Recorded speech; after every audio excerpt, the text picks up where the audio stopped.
자, 정경심 항소심으로 가겠습니다. 야, 월요일 방송이 물론 제 생각에 변함이 없어요.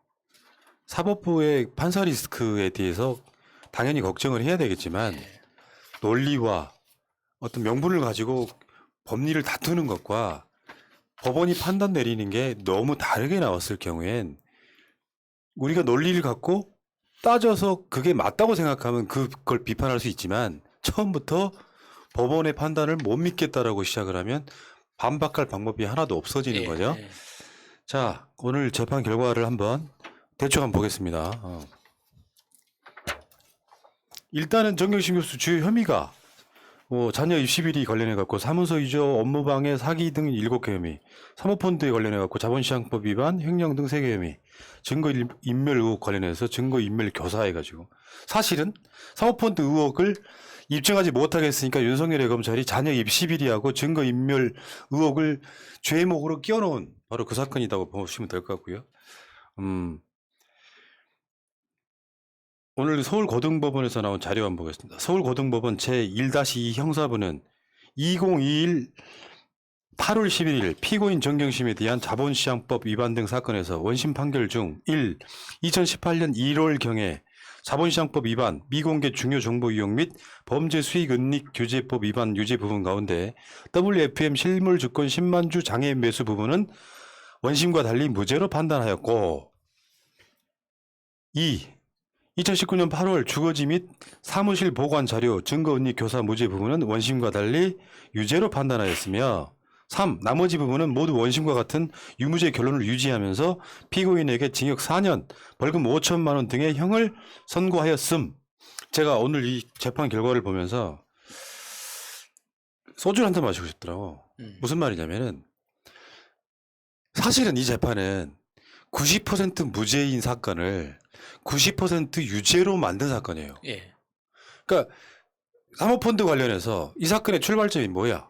조국 장관이 민정수석의 직위를 이용해서 엄청난 비리를 저지른 것처럼 권력형 비리냐 아니냐로 시작된 이 수사가 그게 무죄로 판결이 나면서 결국에는 90% 무죄이던 것을 마치 무슨 입시비리 이런 것이 90%나 되는 것처럼 90% 유죄로 만든 사건이라고.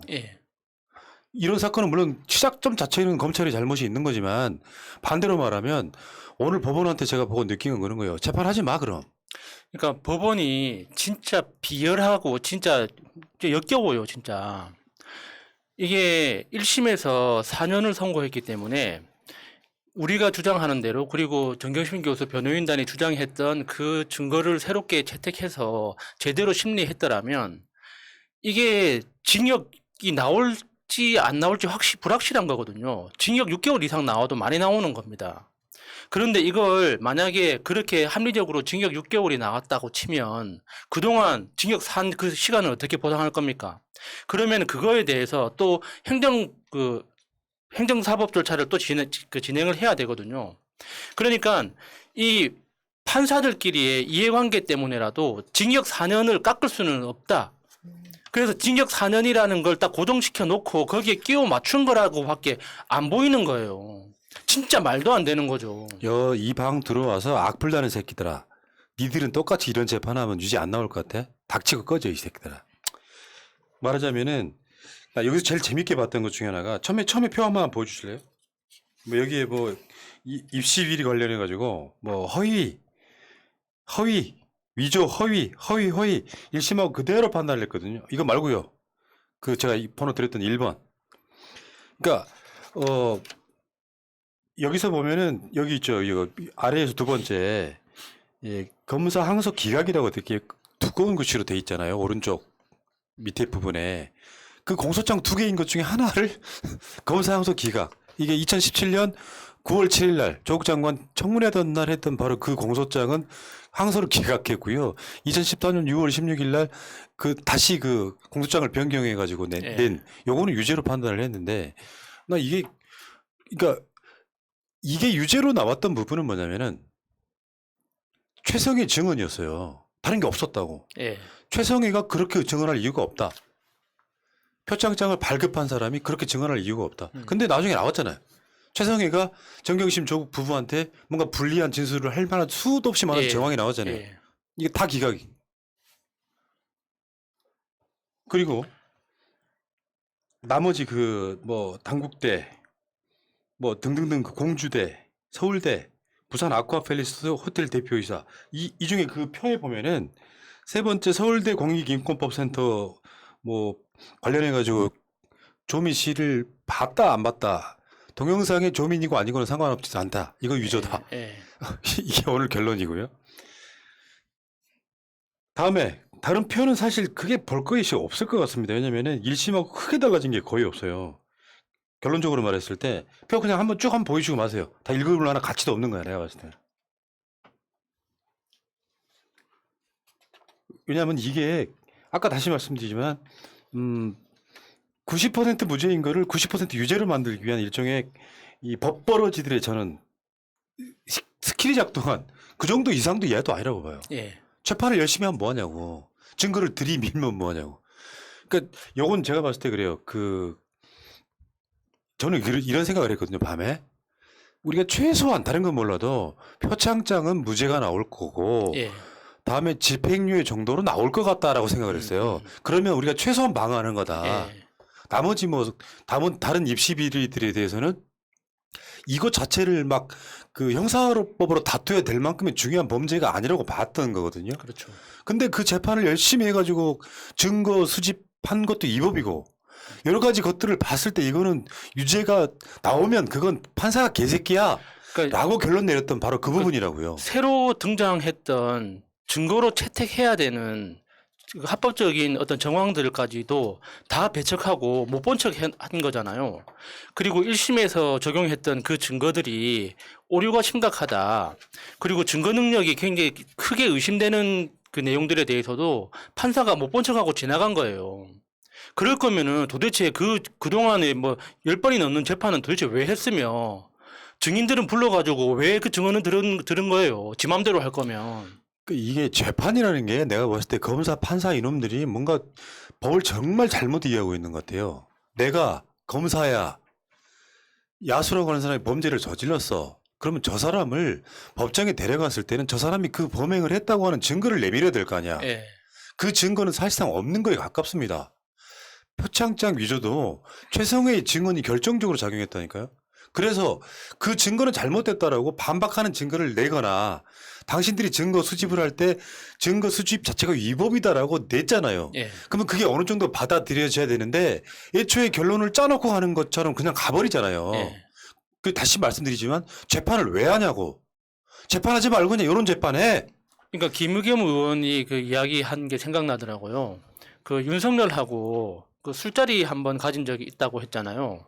근데 그 자리에 이제 윤석열 외에 이제 판사 2명이 같이 있었다고 했는데 그 판사 2명이 갑자기 생각이 났습니다. 왜? 검사랑 평소에 그렇게 친한가? 판사들이? 그러니까 짜고 치는 고스톱으로밖에 안 보이는 거예요. 왜 그 술자리에 판사가 왜 있어야 됩니까?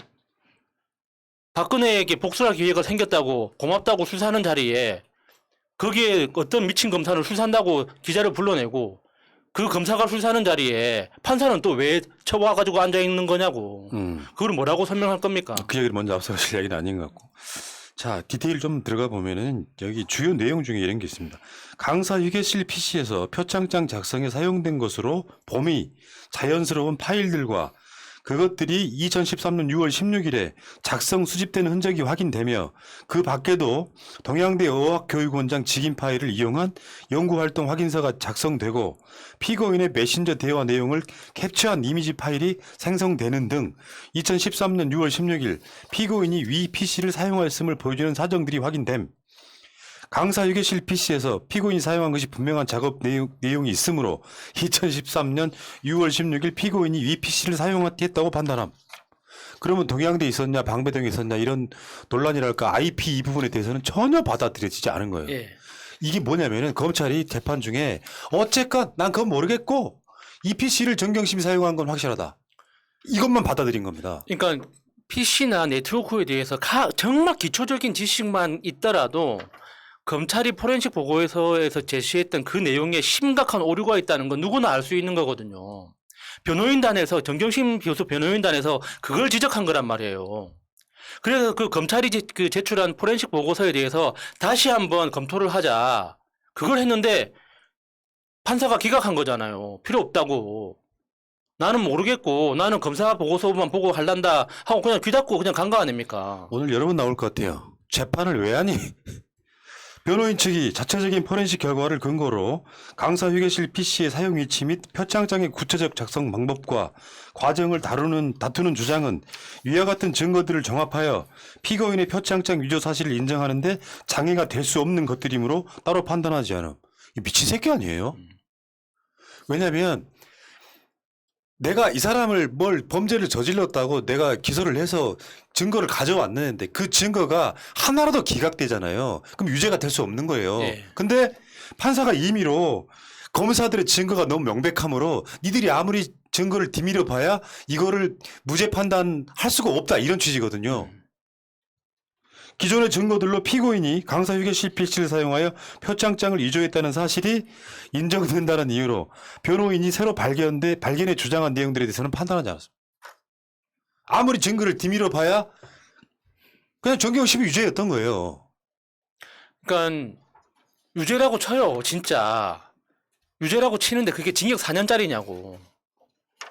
그건 인간적으로 너무한 거 아닙니까? 지금 정경심 교수가 받고 있는 아까 사모펀드 얘기할 때 하려고 네. 하는데 디테일 좀 집중해 주세요. 나 지금 오늘 좀 힘들어요. 확인서, 아까 말한 인턴 확인서 말하는 거예요. 확인서들은 모두 작성자의 주관적 평가를 기재한 것이 아니라 특정한 활동 기간과 활동 내용이라는 객관적 사실관계를 확인 증명하는 문서들로서 단순히 입학 원서나 자기소개서 및 몇 줄 기재된 경력으로 치부할 수 없음. 야, 이게 더 열받는 거야. 판사 지새끼들은 어땠을까요? 그러니까 이게 그 인턴 활동 확인서들이라고 하는 게 단순히 입학원서나 자기소개서에 몇 줄 기재된 경력으로 치부할 수 없다. 그래서 우리가 보통 말하는 좀 과장되게 이력을 말하거나 부정확하게 기재하는 여지를 인정하지 않았어요. 한마디씩 좀 하세요. 아니, 그러니까 이런 판사들의 이런 쓴 내용들을 보면 정말 화가 나는 게, 그러니까 죄의 크기만큼 논리의 정합성을 따져야 되는 거예요. 이런 식으로, 그러니까 이렇게 논리를 따지기 시작하면 우리가 횡단보도 건너다가 하얀 선 살짝 벗어나도 다 체포하고 벌금 다 때려야 돼요. 이런 식으로 고등학생이 자기 입시를 위해서 경력 좀 쌓아보겠다고 여기저기 활동을 했는데 그 활동을 뭐 연봉 100억 받는 사람들의 공직생활처럼 이런 식으로 논리를 들이밀면 거기에서 자유로운 사람이 누가 있습니까? 고등학생의 인턴 활동이라면 고등학생의 그 맞는 거기에서 만약에 실수가 있었다면은 그 실수에 그 합당한 처벌만큼 논리를 적용해야지. 그 고등학생이 무슨 뭐 연봉 100억짜리 받는 것처럼 이런 식으로 하는 게 어딨냐고. 그러면 지금 아들, 딸들은 그럼 다 자유롭습니까? 이런 논리에서? 아니, 그러니까 내가 가장 우려했던 게 그거예요. 어쨌건 걸렸으니까 유죄. 이 논리거든요, 지금. 그러니까 횡단보도 건너다가 걸린 사람 다 총살시켜야 돼. 말이 됩니까, 이게? 아니, 근데 여러 번 이야기하지만 그렇게 치면 조민 혼자 이거를 다 혼자만 인턴십하고 혼자만 보고서 내고 그러지 않았을 거란 말이에요. 품앗이라는 개념으로 학교에서 추진하던 프로젝트가 있었는데 자체가 이것도조차 그것도 품앗이라고 부르면 안 되는 상황인 게, 예를 들면 그 단국대 교수와 조국 교수는 서로 아는 관계도 아니었고 그러니까 학교가 주선해 준 거지. 학교가 주선해 준 게 학교 입장에서도 품앗이라는 이름을 써가면서 이거를 학부모들끼리 다 매치를 시켜준 거잖아요. 그러다 보니까 한영 외고에서조차 조용한 거 아닙니까? 조민한테만 특혜를 줬다면 그 강남 애들 많이 가고 사교육의 진짜 핵심판이라는 외고에서 가만히 있었겠냐고요. 예. 그리고 우리가 그것도 진행했었잖아요. 나도 범인이다. 빨간 아재 커뮤니티에서도 나도 이렇게까지 했다라는 제보들이 수백 수천 건이 들어왔는데 일반 사람들도 그 정도는 다 하고 살고 있다고요. 근데 더 열받는 건 이겁니다. 서울대 공익인권법센터 인턴십 이야기예요. 인턴십 확인서의 증명 대상 즉 조민이 2009년 5월 1일부터 5월 15일까지 공익인권법센터가 주최한 2009년 5월 15일자 세미나를 위하여 고등학생 인턴으로 활동하였고 이러한 사실을 확인하는 사람이 공익인권법센터장 한인섭이라는 사실이 모두 허위임. 이처럼 확인서가 증명하는 사실들이 모두 허위인 이상 미치겠네. 조민이 2009년 5월 15일 세미나에 참석하였는지 세미나를 촬영한 동영상에서 확인되는 여성이 조민인지는 확인서의 여부, 허위 여부를 판단하는데 영향을 미칠 수 없으므로 따로 판단하지 않음. 이게요, 조민이 인턴십, 이 세미나에 참석했다는 단적인 증거 중에 하나거든요. 근데 그건 하나도 중요하지 않다는 거야. 여기 지금 2009년 5월 1일부터 5월 15일까지 공익인권법센터가 주최한 2009년 5월 15일자 세미나를 위하여 고등학생 인턴으로 활동하였고 이러한 사실을 확인하는 사람이 공익인권법센터장 한인섭이라는 사실이 모두 허위라는 거야. 그러니까 이 판사의 논리는 그 당시에 그러니까 조민 씨가 그 인터넷 활동을 했던 그 세미나 준비 과정에서 했던 그 인권법 센터장 한인섭 교수가 그 당시에 서울대 부재중이었다. 그 사람은 그 당시에는 일본에 있었고 그래서 센터장 대리로 조국 교수가 그 행사한 거기 때문에 그러면은 그 한인섭이라는 사람은 조민 양이 그 인턴 활동을 했다는 걸 확인할 수 없는 위치였기 때문에 그 증명서 자체가 허위다라고 하는 거거든요. 그러면 조국 교수도 구속을 해야죠. 왜 안 합니까? 조국 교수가 위법하게 확인서를 발급한 거 아닙니까? 요거는 그런 거예요. 조국 교수가 딸에게 활동하지도 않은 그 인턴십 예. 확인서를 발급했다 여기까지 가는 거거든요. 그러니까 이 논리면 조국 교수도 구속해야 된다니까요. 이거 위법하게 발급한 거잖아. 한인섭 교수 모르게 조국 교수가 그냥 일방적으로 발급했다는 거 아닙니까? 그러니까 이게 말이 됩니까 그게? 공익인권법 센터에서 한 거지 공익인권법 인턴을 위한 센터가 아니란 말이에요. 근데 이 센터장이 앉아서 인턴하고 있는 애들 도장 찍어주려고 있는 자리냐고요. 이런 인턴에 대한 도장은 그냥 밑에서 알아서 찍는 겁니다. 아니 이 부분은 어떻게 돼 있냐면 그 공익인권법 센터에 소장으로 한인섭 교수가 있었는데 당시 조국 교수가 그 센터장 대행 역할을 했던 바로 그 시기입니다. 예, 그러니까요. 그러니까 이 판사의 논리는 한인섭 당사자는 그 자리에 없었기 때문에 그 당시에 그 센터에 없었기 때문에 그 확인서 자체가 그 허위라는 거 아닙니까? 그러면은 대행이라는 역할을 왜 만들었으며 그 직인을 대신해서 찍는 직원들은 다 지금 위법을 저지르고 있는 거죠. 근데 이 한영예고 자체가 남다긴다 하는 애들 학부모들이 많이 있어요. 한영예고 전체 전수조사를 해보면 이거는 지금 조국 장관이 서울대 법대 교수 하고 있으니까 관련해서 하는 거지. 다른 애들은 자기 아빠가 의사면은 병원 가서 하고 자기 아빠가 뭐 세무사면 세무서 세무법인 가서 하고 다 그렇게 했을 거란 말이에요. 이 하나만 콕 집어가지고 몇 시간 했는데 뭐 안 했다. 야 근데 진짜 판사 이 새끼들 나쁜 놈들이네. 아예 이 모든 것이 다 거짓 허위라고 가정을 해놓고 예. 조민이 참석했든 안 했든 다 허위야. 뭐 이런 논리가 다 있죠. 그러니까 십몇 년 전 이야기이기 때문에 이게 진짜로 존재했는지 안 했는지 조민은 활동을 했는지 안 했는지를 보다 보면 증거들은 파편적일 수밖에 없잖아. 예. 근데 그 자체가 허위이기 때문에 조민이 참석한 것은 중요하지 않다. 이거는 완전 악질인데요. 왜냐하면 최소한 이게 지금 처음에 1심이 그렇게 나왔잖아요. 7개의 허위 스펙 검찰의 주장대로 조민과 그러니까 조민은 아무것도 하지 않았다로 출발한 전제란 말이에요. 이게 선입견이란 말이죠. 근데 그중에 이 세미나에 왔다는 것이 증명이 되니까 굳이 하는 말이 그건 중요하지 않고 활동했을 가능성이 굉장히 높아진 이 세미나에 참석한 동영상만으로도 그럼 여기에 대해서 전향적으로 생각을 해줘야 될 거 아니에요. 그러니까 이 판사가 쥐어짜낸 논리라는 건 그 동영상에 찍힌 조민 씨가 참석한 건 그 영상만으로는 그게 그냥 단순 참석인지 인턴 역할로 일을 해서 거기 있었던 건지 확인할 수 없다.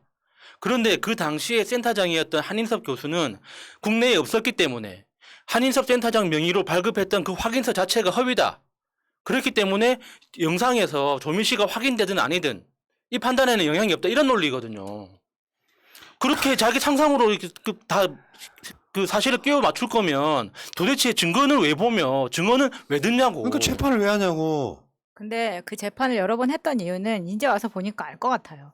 이미 정치적 판단만으로 재판 결과는 정해져 있었습니다. 그러면 10여 차례 재판을 왜 했느냐. 이렇게 방향을 갈 건지 이렇게 방향을 갈 건지 언론의 반응이라던가 국민의 반응을 보고 10여 번의 재판하면서 조국 장관이나 정경심 교수를 포토라인 앞에 세우고 모욕 줄 만큼 주고 횟수를 늘리면 늘릴수록 그런 용도로 써먹었고요. 이미 판결문에서 보시다시피 모두 허위고 모두 인정하지 않고 재판 변호인이 새로 발견한 주장에 대해서는 판단하지 않고 이런 내용들은 다 이미 정해져 있었기 때문에 이렇게 됐다고 생각합니다. 그러니까 이 방송 보시는 분들이야 아 판사가 좀 문제 있구나라고 보시겠지만 일반인들 입장에서는 헤드라인만 보잖아요. 아 정말로 정경심 교수가 표창장 위조했나 보다. 스펙 다 가짜로 만들었나 보다. 그래서 10몇 년 전에 것들 중에 동영상이라고 하는 움직일 수 없는 증거를 가져와서 뒤밀어 봐야 이건 증거가 될 수 없어. 예. 아니 대체 이런 법 판결이 어디 있습니까 이게. 이 되게 악질적인 이런 거야. 5월 15일 날 세미나 참석이 아니라 5월 11일부터 15일까지 인턴 활동이므로 세미나에 조민이 참석했는지 여부는 중요하지 않다. 아니 이게 말이냐 막걸리냐 재판이냐 이 양아치 새끼들아. 이렇게 판단한 이유는 최근에 그 장모 씨의 아들이 그 증언을 번복했기 때문에 아예 이 부분에 대해서는 판단하지 않겠다라고 완전 한쪽의 주장을 들어주는 거나 마찬가지라고 생각합니다. 그러니까 이걸 다시 확대해서 논리를 만들면요. 조민은 이 기간 동안 전혀 활동하지 않았는데 예. 동영상 발견된 거 보니까 그날은 갔어. 이거예요. 아니 이런 식으로 논리를 만드는 게 어디 있어요? 왜냐하면 이게 바로 엊그저께 일도 아니고 뭔가 증거를 찾아내기엔 굉장히 멀리 있는 지점이란 말이야. 그리고 예.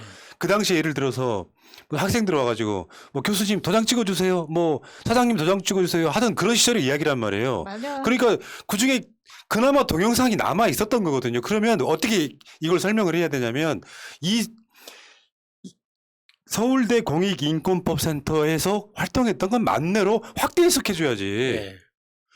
아니 이렇게 판단하는 판결 재판이 어디 있습니까 이게. 그냥 재판을 굳이 하지 말고 검찰이 그 난리를 쳤을 때 언론과 같이 이런 재판하고 정경심 징역 100년을 때리지 그랬냐? 아, 진짜 너무 험한 말이 나올 것 같아가지고 스스로 좀 너무 무서운데요.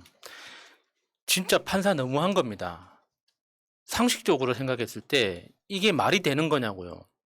만에 하나 조민 씨가 그 당시에 뭐 인턴 활동한 게 뭐 5일 했는데 15일짜리를 끊었다고 쳐요. 그래서 그게 위법하기 때문에 그게 유죄로 판단한다고 칩시다. 그렇다고 그게 징역 4년짜리입니까? 그게 말이 되는 거냐고요. 난 진짜 이게 판결하는 논리 자체도 이해도 안 되지만 형량도 대한민국이 어쩌다가 이렇게 사소한 일까지 이런 식으로 형량을 때리는 나라가 됐습니까? 살인자도 3년씩 5년씩 때려주는 인간들이 성폭행범도 다들 2년 3년 받고 나오잖아요. 예. 어떻게 이렇게 진짜 이 4년이란 말이 됩니까 이게? 진짜 이번 기회에 이 판결을 보면서 윤석열은 어떻게 하는지 보자. 이거 코로나만 아니었으면 지금 100만은 광장에 모이든 법원 앞에 모이든 난리는 났을 겁니다. 근데 그게 그거 있잖아요. 아까 야수님도 이야기했는데 벌금은 5억에서 5천만 원으로 깎아주지. 예. 10분의 1로. 추징금도 1억 6천만 원에서 1,061만 원으로 깎았단 말이에요. 이것도 10분의 1이 넘어요. 그러니까 징역 4년은 사실 사모펀드 그 죄가 유죄일 경우에 해당할 만한 정도의 형량이야. 예. 근데 그 사모펀드 관련한 주요 죄목은 무죄란 말이에요. 그래 놓고 요 입시비리라는 걸 가져와서 징역 4년을 유지하는 게 마땅하다. 형량은 변하지 않는다. 실제로 여기 그 벌금하고 추징금을 10분의 1 이하로 깎아준 거에는 이 자체도 잘못됐지만 이걸 가져와서 주요 죄목은 무죄인데 그 무죄가 아니라 다른 걸 통해 가지고 징역 4년을 그대로 원심 형량을 유지하는 게 이게 정상적인 판결이냐고요. 내가 봤을 때 오늘부로 어떤 느낌이 들었냐면 진짜 판사 새끼들 미쳤구나. 대한민국 사회가 진짜로 판사란 직업 없애야 되겠다는 생각이 드는 정도. 그러니까 저는 그 이게 사법부 개혁에 대해서 우리가 정말 심각하게 한번 생각을 해봐야 되는데 그렇다면은 우리가 지금 당장 할 수 있는 사법부 개혁의 가장 빠른 제도가 뭘까 생각해 보니까 저는 판결문 공개가 생각나더라고요. 지금 우리나라 사법부는 판결문 자체를 공개 안 하거든요.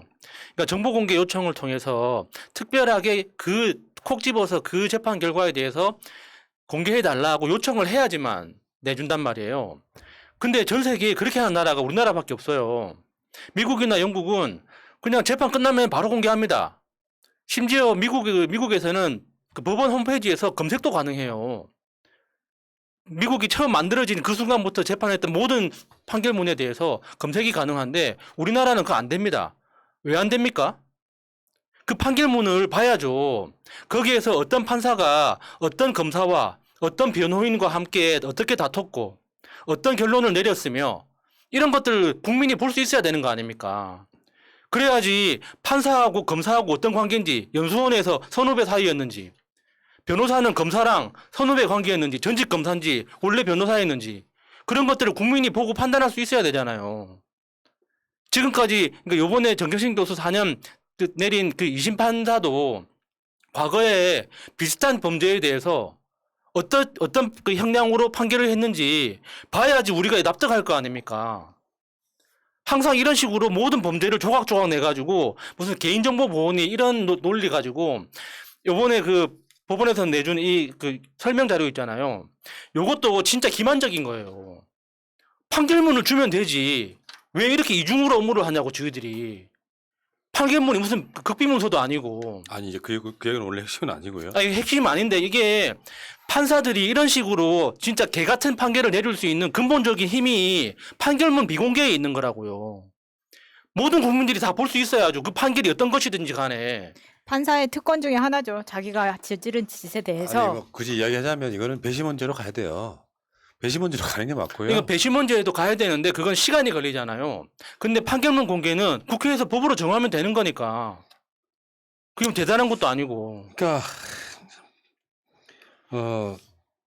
이런 그 판결들을 보면서 왜 이렇게 조국 장관한테만 이렇게 가혹한가?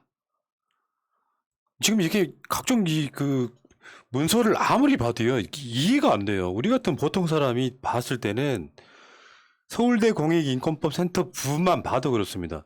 그냥 소위 말해서 조국 내가 허위로 하지도 않은 거를 허위로 작성했다는 그 일종의 가설을 만들어 놓고 거기에 계속해서 그 선입견만 갖고 재판하는 이런 느낌이잖아요. 예. 그러면 이렇게 따지면은 그 당시에 모든 자료, 동영상이 나오지 않는 이상 다 유죄입니다. 그러니까 그 과정을 잠자는 것까지 다 기록하지 않으면 유죄예요. 얘들 논리라면 그렇다고. 낮에는 활동했는데 밤에는 빠져나갔을 거야. 밤에 동영상이 없단 말이죠.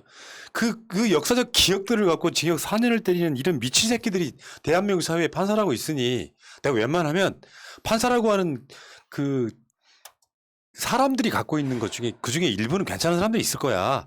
이런 생각으로 판사에 대해서는 검사들보다는 훨씬 덜 비판적이었거든요. 근데 최근에 김경수 그 판결 나오는 거나 정경심 교수 판결 나오는 거 보니까 이건 정말 사람이 아니다 이런 생각이 들어요. 논리가 웃기잖아. 동영상이 나오든지 말든지 허위인 건 사실임. 조국 장관의 페이스북으로 한번 가겠습니다. 정경심 교수 항소심 재판에서 사모펀드 관련 업무상 횡령, 미공개 정보 이용, 장외 매수, 12만 주 취득의 자본시장법 위반 및 이에 따른 범죄 수익 은닉, 거짓 변경 보고에 의한 자본시장법 위반 등에 대해서는 모두 무죄가 내려졌습니다. 이 부분이 정경심 교수의 혐의라고 하면 90에서 95%였단 말이야. 예. 이게 유죄라고 하면 징역 4년이 나올까 말까 한 거야. 그러나 표창장과 인턴 증명서 관련 7개 혐의는 유죄가 유지됐습니다. 벌금과 추징금은 대폭 감경되었지만 징역 4년은 유지되었습니다. 가족으로 참으로 고통스럽습니다. 위법 수집 증거의 증거 능력, 업무 방해죄 법리 등에 대하여 대법원에 상고하여 다투겠습니다. 이게 얼마나 고통스러운 일입니까? 이게 뒤집힌 게 뭐냐면 다시 말씀드려요. 오늘 중요한 핵심 키워드라고 생각합니다. 너 그 당시 인턴 활동했던 거 네가 무죄가 아님을 증명해 재판이에요. 아니라고. 정경심 또는 조민이 그걸 하지 않았다는 걸 증명해야 되는 재판이어야 되는 거죠. 예. 근데 했다는 증명을 되라고 했는데 증명을 일부는 됐단 말이야. 10년 넘는 기억이기 때문에 그걸 다 기각하면서 재판을 왜 하냐 말이야. 그러니까 그렇게 따지고 보니까 그 검사가 했던 건 조민이 그 당시에 인턴을 하지 않았다는 걸 증명한 거고 변호인 측에서 제시한 증거는 했다는 증거잖아요. 근데 하지 않았다는 증거는 존재할 수가 없는 거 아닙니까? 부작위 증명이지. 예. 그러면 논리적으로만 봐도 했다는 증거에 대해서 훨씬 더 크게 무게를 실어줘야 되는 게 논리적인 거죠. 그런데 어떻게 판사들은 하지 않았다는 그 주장만 이게 모든 이야기가 논리적이니까 이걸 채택하고 했다는 증거에 대해서는 아 그거는 나중에 온 거라서 나는 모르겠고 하고 넘어갈 수가 있냐고. 이게 도대체 법을 공부한 사람의 논리냐고. 이게 말이 돼. 이게 진짜 자꾸 욕이 나올 것 같아가지고 뭐라고 못하겠는데 진짜 도라이들이에요 이거는 진짜. 검찰의 공소장은 그대로 받아쓰고 증거는 배척하고 이럴 거면 재판을 왜 하냐고. 증거 법정주의 굉장히 중요한 거거든요. 사법개혁의 저는 그 핵심 중에 하나가 이거라고 보는데, 그래서 역사가 예를 들어서 경찰이 이 신문에 조서 쓰면 증거로 인정 안 하잖아요.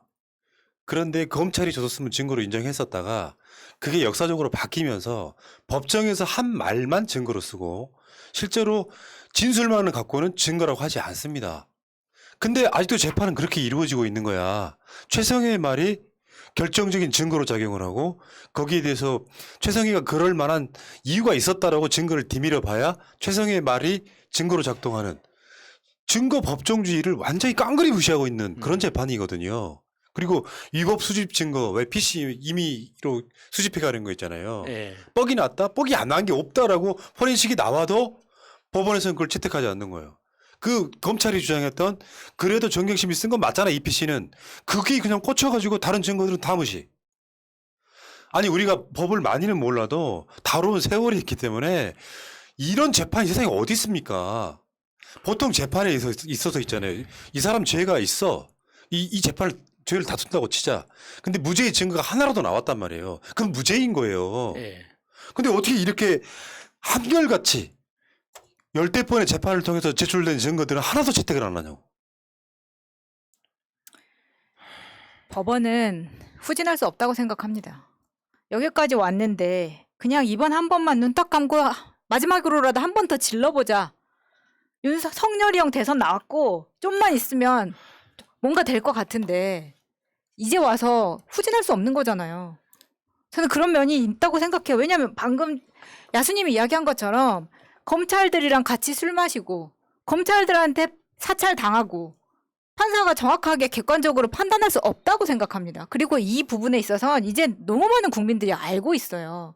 지금 우리가 코로나 때문에 나갈 수 없다 뿐이지 이거는 지금 법원에 쫓아가서 다 불질러버려도 충분할 사안인데 그것보다 더 화가 나는 건 뭐냐면 이미 윤석열의 난이 시작하고 난 다음에 지난 총선이 있었습니다.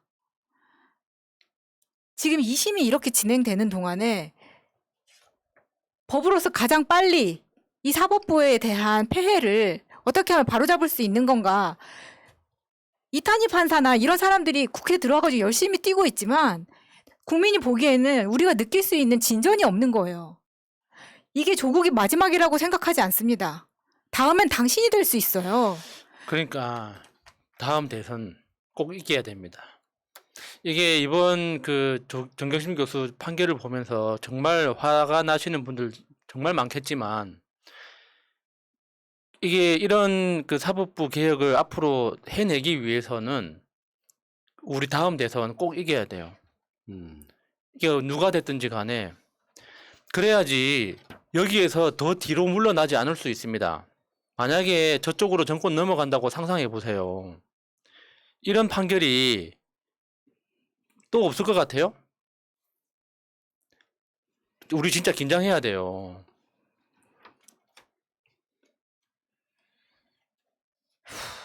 저는 제 기대는 정경심 교수한테 최소 집행유예가 나와서 석방되는 것까지 생각을 해봤는데, 정말 이 법버러지들의 전 노골적으로 이렇게 했다고 봐요. 재판을 판결한 판사놈들 하나같이 난 조국 싫어해요. 나아가서는 문재인 정부 싫어해요. 그런 선입견을 갖고 판결한 느낌이 굉장히 강하다. 이런 생각이 들었고요. 어떤 말씀처럼 결국엔 정경심 교수만 불쌍한 거죠. 그런 것들에 희생돼 버리는 거잖아요.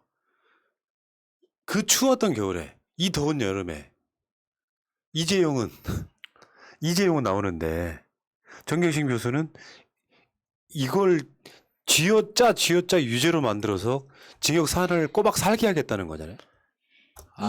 또 이재용 이름 들으니까 또 빡친다. 이재용은 삼성이라는 거대 재벌 기업에 그 안에 정말 많은 인재와 핵심 인재들이 이재용을 빼내기 위해서 돕는 사람들이 엄청 많다고 생각합니다. 우리 다 알고 있잖아요. 그 사람들이 한 명 한 명씩 나서서 고위 공무원 다 만나고 사법부, 판사, 검사 다 끼고 뇌물 주고 우리 한두 번 본 게 아닙니다. 그런데 조국 장관은 누가 도와주고 있습니까? 지금 현역 국회의원, 현역 정치인 중에 누가 대놓고 나서듣고 있는 사람이 소수인데 그 사람들마저 국회에서 왕따 당하고 비난받고 심지어 정경심 교수가 사모펀드에 대해서 무죄 받은 줄도 모르고 있는 국회의원이 태반인 마당에 이 판결은 이렇게밖에 나올 수가 없는 거예요. 처음부터 정해져 있었던 거라고. 자, 그 이야기 일단 한번 끊고 갑시다. 그 이야기 하려고요.